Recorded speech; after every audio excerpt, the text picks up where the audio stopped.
SSC ২৭ তোমাদের তো SSC পরীক্ষা শেষ হলো। এখন তোমরা অনেকেই চাচ্ছ এইচএসসি যে পড়ালেখা সেগুলো শুরু করতে। তো অনেকেই প্রশ্ন করো ভাই যে আমি একটা অধ্যায় কিভাবে পড়বো। তো দেখো তুমি যদি একটা অধ্যায় কীভাবে পড়বো এটা আমাকে বলো। আমি যদি ফিজিক্সের কথা বলি শুরুতে, ফিজিক্সে তুমি শুরুতে কী করবা? ফিজিক্সে তোমার শুরুতে একটা কাজ হবে, তুমি ধরো কলেজের ক্লাস করো বা কোনো অনলাইন থেকে কারো ক্লাস করো বা আমাদের ক্লাসও করতে পারো। তোমাদের কোর্স সামনে তোমাদের জন্য কোর্স থাকবে, একাডেমিক কোর্স, সেখান থেকে ক্লাস করো। তো তুমি একটা অধ্যায় ধরো ক্লাস করতেছো, ক্লাসে অবশ্যই প্র্যাকটিস প্রবলেম থাকবে, থিওরি থাকবে। তো যে রিলেটেড থিওরিটা করাচ্ছি আমরা, সেই থিওরিটি থেকে তুমি আমাদের স্লাইডে যে ম্যাথগুলো থাকবে, ক্লাসে যে ম্যাথগুলো করাবো, ওই ম্যাথগুলো তুমি প্র্যাকটিস করবে। এরপরে তুমি হচ্ছে যে কোনো একটা বই থেকে তুমি ওই অধ্যায়ের ওই টপিকটা পড়বে। এরপরে ওই টপিকটা পড়ার পরে তুমি হচ্ছে মানে এইভাবে আগাতে থাকবে। পরে যখন পুরো অধ্যায়টা শেষ হয়ে যাবে, পুরো অধ্যায় শেষ হয়ে গেলে দেখবে তুমি যখন আমাদের ক্লাসে যে ম্যাথগুলো করেছো এগুলো অনেকগুলো ম্যাথ হয়ে গেছে। আবার বই যখন পড়তেছিলা ওই বইয়ে কিন্তু প্রত্যেকটা টপিকে এক্সাম্পল দেওয়া থাকবে, ওই এক্সাম্পলগুলোও তোমার করা হচ্ছে। তো দেখা যাবে মোটামুটি তোমার একটা ওই অধ্যায়টা মোটামুটি কভার হয়ে গেছে। এরপরে তুমি ক্লাস শেষ হওয়ার পরে তোমার হচ্ছে ওই বইটা আবার রিডিং দিবা, শুরু থেকে আবার শেষ পর্যন্ত রিডিং দিবা।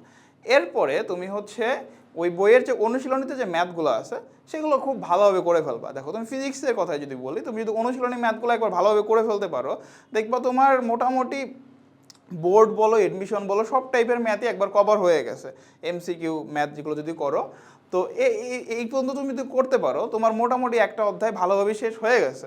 এরপরে তোমার কাজ হবে কি, যে টাইম অনুযায়ী দেখা যাবে তোমার এখন যদি এমন হয় যে কলেজে তোমার আসলে সামনেই পরীক্ষা, কিন্তু তোমার হাতে এখন টাইম নেই, এখন তো তুমি আসলে বিস্তারিত করতে পারবে না, তো তখন তুমি এই পর্যন্ত করলেই হচ্ছে। কিন্তু যদি তোমার হাতে ভালো টাইম থাকে তখন তুমি যেমন এখন তো তুমি ফ্রি, তো এখন তুমি কি করবে, একটা আরও ভালোভাবে করবা। তো এই যে করলা, বইয়ের ম্যাথ করলা, অনুশীলনী করলা, এক্সাম্পল করলা, আমরা ক্লাসে যে ম্যাথগুলো করেছি সেগুলো করলা।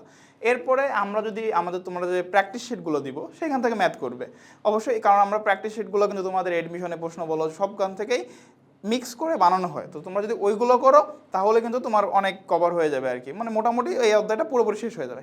এরপরে যদি আরও করতে চাও তাহলে আমি একটা সাজেশন দিতে পারি। তুমি হচ্ছে দেখবা বাজারে আরও কিছু অনুশীলনীমূলক বই থাকে যেখান থেকে তুমি ম্যাথ করতে পারো। তো ওইখান থেকে একটা বই কালেক্ট করবা, যেমন তুমি ধরো এডমিশনে কোশ্চেন ব্যাংকটাও কালেক্ট করতে পারো, অথবা অন্য কোনো রাইটারের বই, অথবা গাণিতিক পদার্থবিজ্ঞান, যে কোনো একটা কানেক্ট করো, সমস্যা নাই, অথবা টেস্ট পেপার, যাই করো। তো ওইখান থেকে এনে তুমি হচ্ছে আরও কোনো নতুন টাইপের ম্যাথ পাও কিনা, আরও কোনো কনসেপচুয়াল ম্যাথ পাও কিনা সেইগুলো প্র্যাকটিস করো। তো এই মোটামুটি তুমি যদি এইগুলো করতে পারো তাহলে তোমার একটা অধ্যায় মোটামুটি 100% কভার হয়ে যাবে। তো এরপরে তুমি হচ্ছে নেক্সট অধ্যায়ে মানে নেক্সট চ্যাপ্টারে শিফট করো, আবারও সেম প্রসেসে আগাও। এভাবে তুমি হচ্ছে আর ম্যাথের ক্ষেত্রে, হায়ার ম্যাথ, উচ্চতর গণিতের ক্ষেত্রে তোমার হচ্ছে বইয়ের যে ম্যাথগুলো থাকবে সেইগুলো মোস্ট ইম্পর্টেন্ট।